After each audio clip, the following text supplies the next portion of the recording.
তোমাদের চিকেন কষা করে দেখাবো।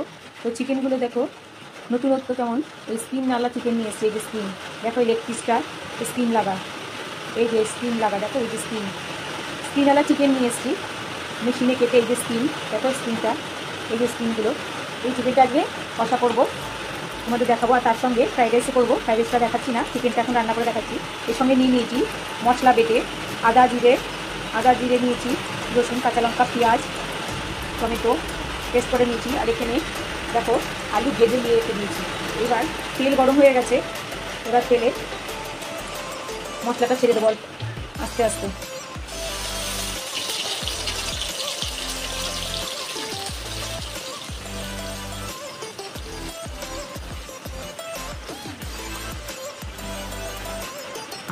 মশলাটা ছেড়ে দিলাম, এবার মশলাটা আস্তে আস্তে কষাবো সময় ধরে। দেখো মশলাটা তেলের মধ্যে দিয়ে নাড়াচাড়া করে নিলাম। এবার মশলাটা অনেকটাই কষে এসছে। এবার এই চিকেনটা যে রয়েছে দেখো, এই চিকেন ঢেলে দেবো। এবার যতক্ষণ না হয় ততক্ষণ ধরে চিকেনটা কষতে থাকবো।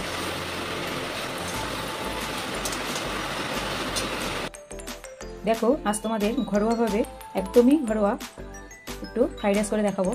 দেখো এখানে ভাতটা করে জল ঝুরঝুরো করে নিয়েছি ভাতটা। আর এখানে নিয়ে নিয়েছি বিনস, গাজর কুচি, এখানে নিয়ে নিয়েছি ডিম, এখানে নিয়ে নিয়েছি কিশমিশ, এখানে নিয়েছি দারচিনি, লবঙ্গ, এলাচ। একদমই সিম্পলভাবেই খেতে ভালোবাসে।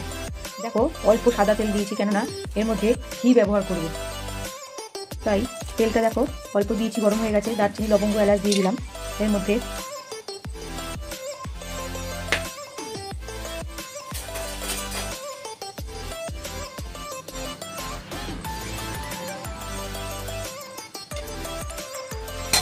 দেখো এটা হয়ে এসছে। এর মধ্যে এই যে বিনস, গাজর রেখেছি, এটা দিয়ে দিলাম।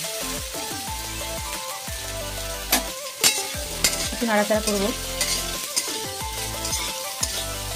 একটু হবে, একটু ভাজা ভাজা হবে এবং সিদ্ধও হবে। একটু ঢেকে দেবো।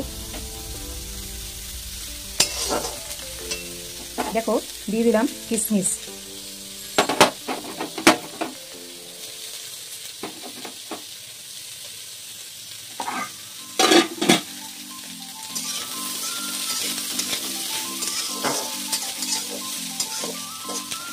দেখো একটু সিদ্ধও হবে, আবার একটু ভাজা ভাজাও হবে, যার জন্য আমি একটু সময় দেবো।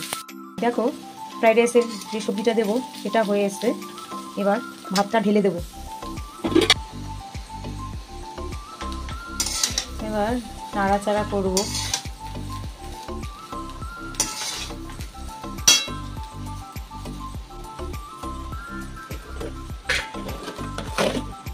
পরিমাণ মতো লবণ দিলাম,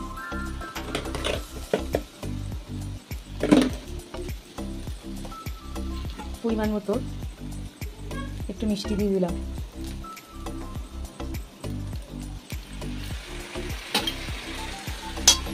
পরিমাণ মতো ঘি দিলাম।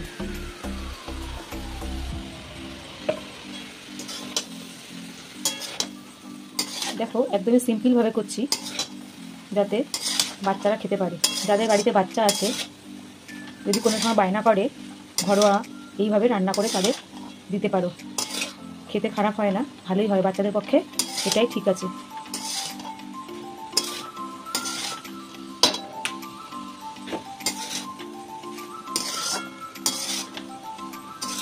দেখো ফ্রাইড রাইসটা হয়ে এসছে, এবার নামিয়ে ফেলবো।